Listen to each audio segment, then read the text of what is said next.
So David, what exactly is the problem that the i4j Summit is attempting to address?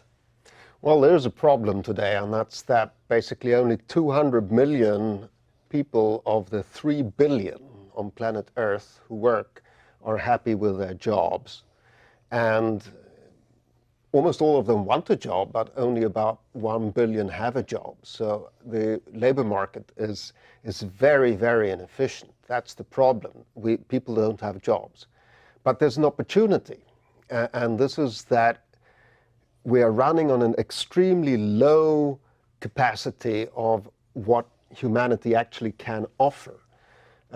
You could see it the other way around, that if we could have the tools for tailoring jobs for these people, so that 3 billion people could have a job tailored to fit their skills, their passions, their talents, if we could match them with people that they actually are very productive together with, how much more value would 3 billion engaged, well-educated, well-matched people, how much more value would they create than the 200 million engaged people we have today? Now, many times more. Now, how do we find the work? How do we create the work? Where does this come from, generating productive work that can't be done better by machines? Right. So you see, the economy is about people needing each other. And if people need each other more, the economy grows. And if people need each other less, the economy shrinks. So innovation for jobs is actually about creating innovation that make people need each other more and in better ways. And Alan Blue here started a company called LinkedIn, which does such a thing.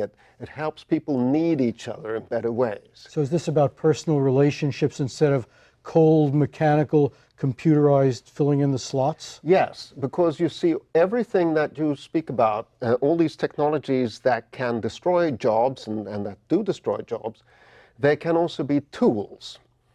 They can be used for finding jobs, for helping people do things for each other that they couldn't do for each other before, that they want from each other. So innovation for jobs is actually very much about the innovation for finding new things for people to do that they want from each other. And that's where the market is. And if you nail that market, it's going to be hundreds of trillions of dollars. The world economy today is $75 trillion.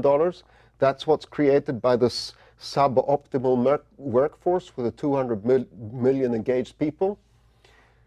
You know, I'm very conservative if I say that that economy is going to go up with 100 trillion if we take it up from 200 million to 3 billion.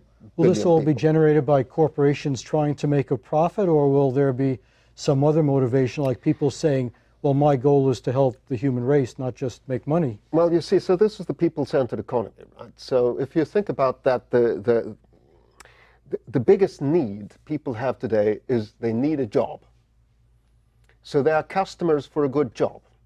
And when you start getting technology so you can tailor jobs for them and find things for them to do that other people need, then they are customers for a job, and you're a company that tries to satisfy the customer, and the customer is a worker.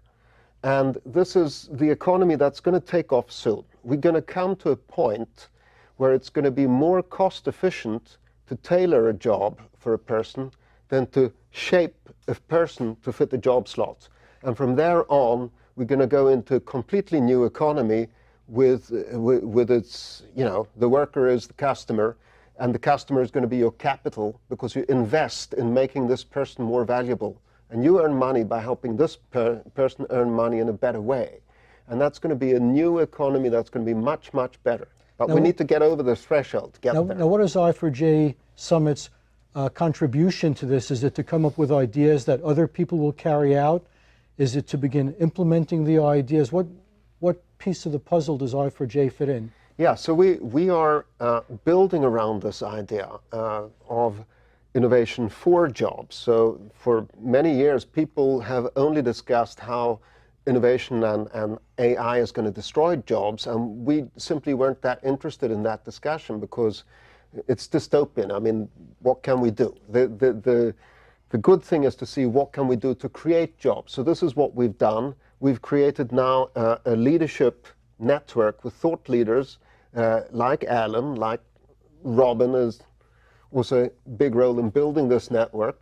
And we have a few hundred world-leading thought leaders now. We've written a book.